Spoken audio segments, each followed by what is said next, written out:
Hello, sports fans, and welcome to the Scott Sports 101 Thursday Night Football pregame show. Uh, we have an AFC North matchup for you tonight. It's the Bengals and Ravens, and we'll get to all that, and we'll talk about what I feel is going to happen, what I think is going to happen, and what we all think is going to happen. But first, here is today's Scott Sports 101 Thursday Night Football Week 10 trivia question. And it is a Bengals trivia question. Uh, who was the name of the celebratory dance that started the Bengals' run to the Super Bowl in the 1988 season? And I will have the answer later in the podcast. To Scrabble, the show where sticks and stones may break your bones, but words can win you some money. Let's get back to the action. It's Thursday Night Football Week 10. We have a great AFC North matchup for you tonight. The Cincinnati Bengals and the Baltimore Ravens will battle out at M&T Bank Stadium in Baltimore, Maryland.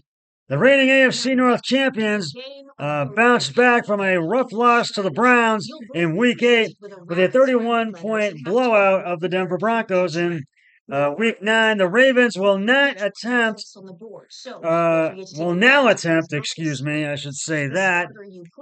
Will now, which should say, you'll both be playing off 4 different racks. A regular series sweep of the Cincinnati Bengals on a short week with a primetime matchup tonight on Thursday Night Football.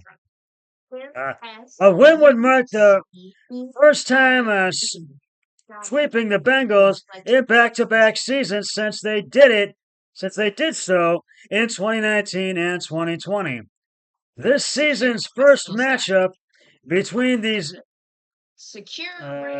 two hated rivals took place in Week 5, a 41-38 thriller won by the Ravens on an overtime field goal by Justin Tucker. Turn to make a word from this same.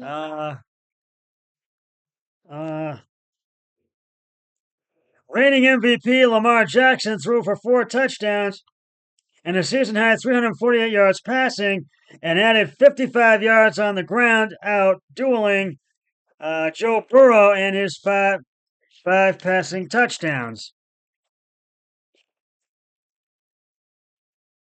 The Ravens are entering this AFC North showdown with a few minor injuries ahead of Thursday's game, and I say likely has a hamstring injury, and Brett Urban, who has a concussion, were both ruled out, and Jalen Amore Davis has a knee injury, is doubtful. Jackson, who set up practice on Tuesday with a knee injury, but he bears no injury designation for Thursday night. Running back Keaton Mitchell is questionable to make his season debut against the Bengals as well.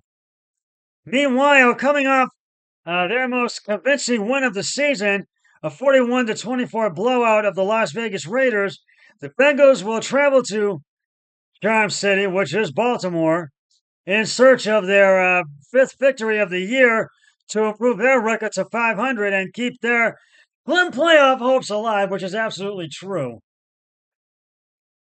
The Bengals are heading into another must-win game with nearly a dozen players listed on their injury report, including wide receivers T. Higgins, who has a hamstring injury, and Charlie Jones, who has a groin injury, who are both doubtful. Pro Bowl left tackle Orlando Brown Jr. has a knee and fibula injury.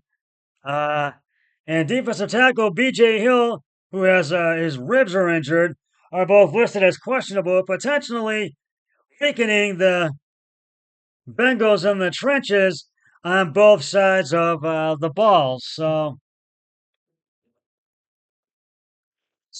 that kind of what this entails, and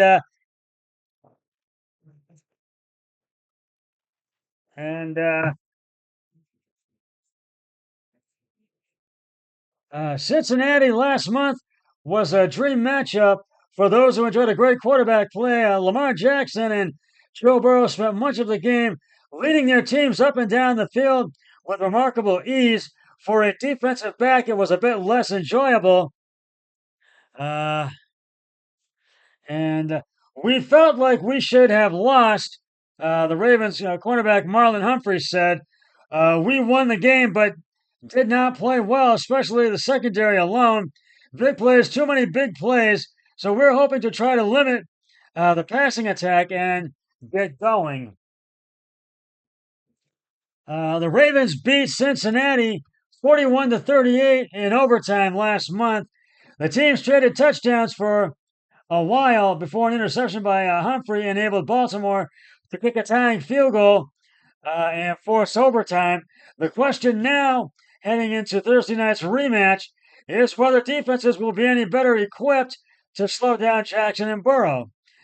Jackson threw for 348 yards and four touchdowns and ran for 55 yards in the first meeting. Burrow threw for 392 yards and five TDs. The Bengals, who are 4-5, are trying to dig out of an early hole, and they've won 3 of their 4 since that loss to Baltimore. The Ravens, who are 6-3, have won 5 of 6 after an 0-2 start. Jackson is coming off a perfect passer rating of 158.3. Denver last weekend against Denver last weekend. Burrow threw 5 TDs in a win over Las Vegas. Burrow wasn't all that impressed with the Bengals' 41-21 rout of the Raiders. Some good, some bad, he said more than once in his post-game interview Sunday. What's there to be happy about?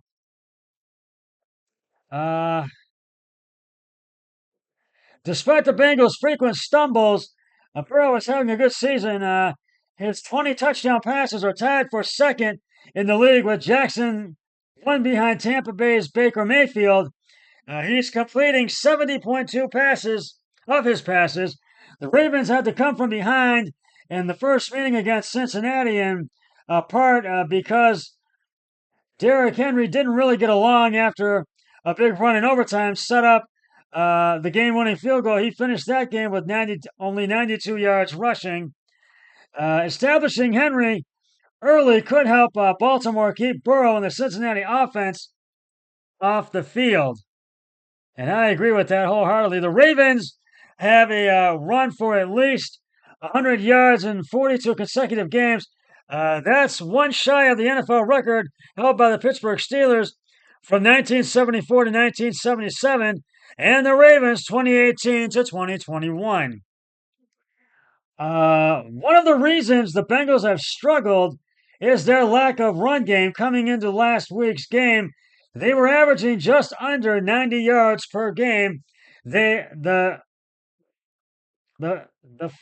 finally broke out last week in the win over the Raiders, with Chase Brown rushing for a career-high 120 yards.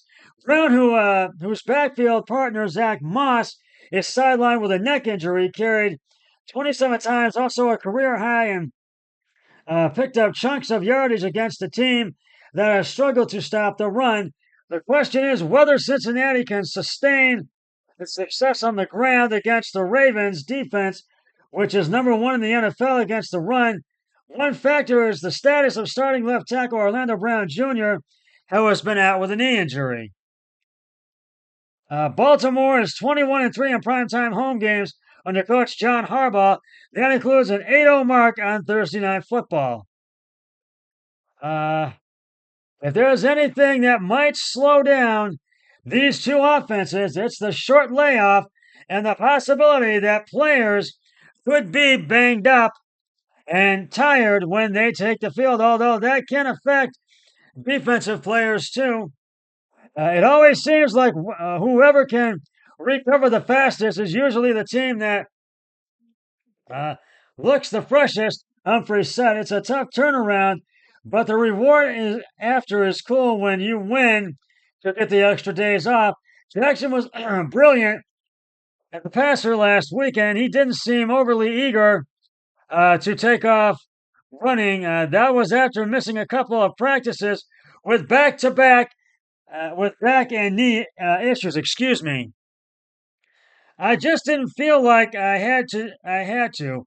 Things were working in our favor, Jackson said.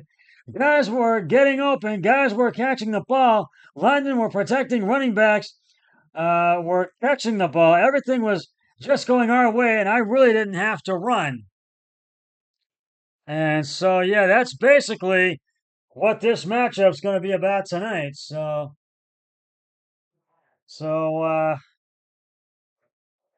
this is going to probably be an interesting game between its first and it's a second and goal at the Baltimore. Uh, Baltimore. It's first quarter, 10-20 left, is scoreless. First and goal at the Baltimore 5. The Ravens, the Bengals have the ball. Joe Burrow pass short to Kresge to the Baltimore 2 for a 3-yard gain. And that's where we stand right now. We'll get back to this in a minute, but right now it's time to reveal the answer to today's Scott Sports 101 Thursday Night Football Week 10 trivia question. Who was the name of the what was the name of the celebratory dance that started the Bengals' run to the Super Bowl in the 1988 season? And if you said the Icky Shuffle, you are correct. Icky was a rookie running back in 1988 and did a little dance after scoring a touchdown. That was to be the start of the NFL penalties for excessive celebrations. And I'll have another trivia question on my next podcast, which will be on Sunday for the Browns. NFL will be the NFL early and sportscast show because the Browns are on a bye week, so stay tuned for that. I feel the Ravens really need to come out. Their defense needs to come out and play hard. They haven't been the team that they were, so this game is no slam dunk by any means. Because the Bengals are starting to creep up, and they're third in their division. They want to get to 500. So, but I have taken Baltimore for tonight's game, and I think my brother-in-law will too, or he may take the Bengals. You never know, but we'll see. So, but do expect the Bengals to really come out and be ready for this game, as they've right now it's scoreless. It's early in the game with 10:20 left, and so just be for that. And Boyles is really going to have his defense ready to have a big game and his offense to have a big game tonight. So just keep that in mind. So that's just about going to wrap it up for the Scott Sports 101 Thursday Night Football Week 10 pregame show. I'll be back with the Scott Sports 101 Thursday Night Football postgame show once the game between the Bengals and Ravens has concluded. But until then, always remember, be a team player each and every day in every way possible. So long, everybody. 3, 2, 1, I'm done.